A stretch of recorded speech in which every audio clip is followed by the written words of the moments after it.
Good afternoon. David Einhorn, Amphenol Commercial Products, part of Power Solutions Group. Wanted to talk to you today about our power solutions. So I'm going to bring it down from the cloud level to the component level, if my clicker works. Okay.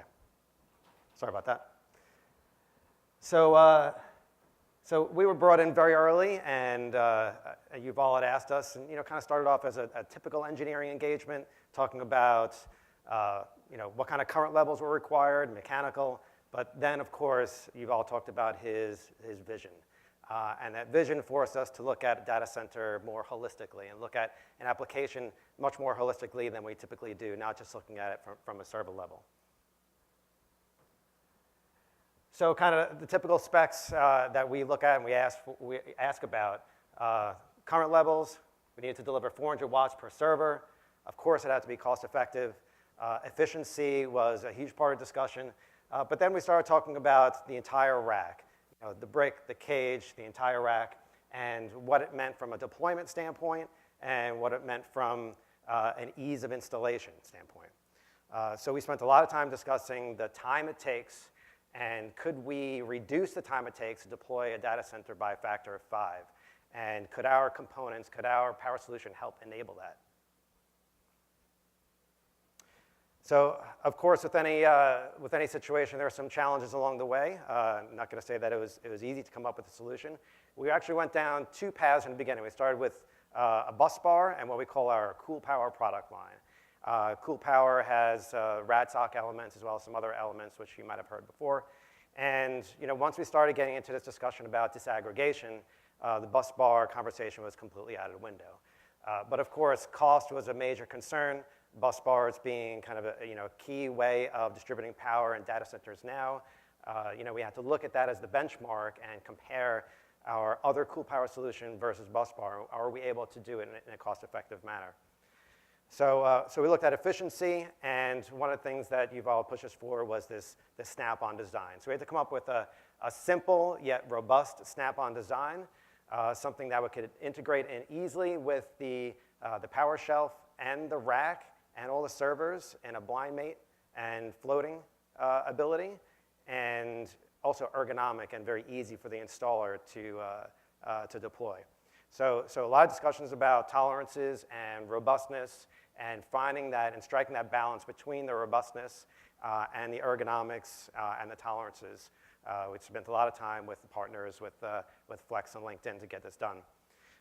So the disaggregation then added another layer of complexity. How were we going to not only distribute the power across the entire rack, but individualize it across every single server and make sure that every single server has its own fuse capability. So again, that was another reason for diverging away from the main reason for diverging away from the bus bar solution. We needed discrete wires internal to the power shelf to make sure that each server was fused. And then with all of this additional functionality and disaggregation, we had to consider the space. So we're not dealing with one connector in the back in the aggregate to distribute the power. It's all these individual contacts that need to distribute the power. And how do we do that in that 19-inch rack space? And that was a challenge for sure. So how do we do it? Again, Cool Power is the name of the product line that we're utilizing. rad-sock, if anyone's familiar with our power solutions, rad-sock is a contact element that's been in the industry for several decades. So that was important to the LinkedIn team to make sure that we had a basis where the technology was proven. We're not coming up with a novel technology that was never used before. We went and leveraged existing technology. We leveraged existing building blocks. So there was already an economy of scale there because this is high volume, high production components for us. We had to repackage it to suit the rack and to suit the Open 19 architecture. So again, we came up with there you go, there's the rad-sock and the 2-pin. So there's the 2-pin connector that goes on the server. So what we're talking about is interconnect from the server. On each of the servers, the switch and the power shelf. So there's a 2-pin for the server. And there's the cable mate for that. So again, with the latches, and we went through a few iterations of the latches, and we determined that this was the most robust and easiest to deploy, and also easiest to disassemble if ever needed to be. So if there's ever need to remove that power spine, power architecture, it's quite simple to take it off with those latches. And of course, the entire product line is blind mate, so we're quite familiar with the tenets of blind mateability. So again, the snap-on, and there was a lot of snap-on. Believe me, we tried to sneak in a screw here and there, and Yuval was not having it. It just wasn't happening. So everything as you see it, it snaps together. The individual 2-pin cable connector snaps together. The housing for the 24-pin housing that goes on the power shelf snaps together, and it snaps into the chassis. So a lot of time and attention to detail spent on how the cables come together, how the individual connectors come together, how it integrates in with not just the rack, but also what's going to happen in deployment. Someone's going to come in and someone's going to slam in the power shelf or slam in a server. We have to make sure that it can endure some significant cycles. So not just cycles from a mating standpoint, but from server cycles. I mean, you're going to have more than one lifetime of server cycles that the cable assembly can endure.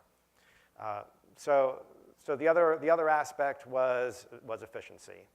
And efficiency is a huge part of performance. Heat equals loss, and we want to minimize that heat. We do that by minimizing the contact resistance. I'll just actually go back for a second. So if you look at that rad sock, and in case you're not familiar with the rad sock, what that does is it provides multiple points of contact around a single pin. So very, very low contact resistance. We're able to increase the density more than a typical blade-style contact. So we bring density and we bring high performance and also a robustness that you don't typically get with a lot of other power connectors.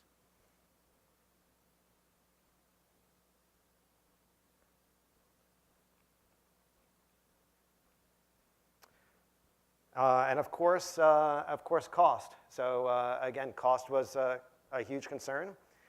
We spent a lot of time optimizing the design around cost. And the last thing I'll add is the appearance and the aesthetics. There was also a lot of time and attention to detail around what this looks like. So we have this hardened shell on the outside. So we have the linked-in colors. We have, if you look in the back, we have the blue, which is the high-speed data, and you have the white, so you have the linked-in colors back there. But you can kind of see the spine and how that looks, and you can also look at that power shelf. So a lot of integration also with the power shelf folks, with the Deltas and the Schneiders, making sure that we had full integration and tolerances checks and everything from a product standpoint.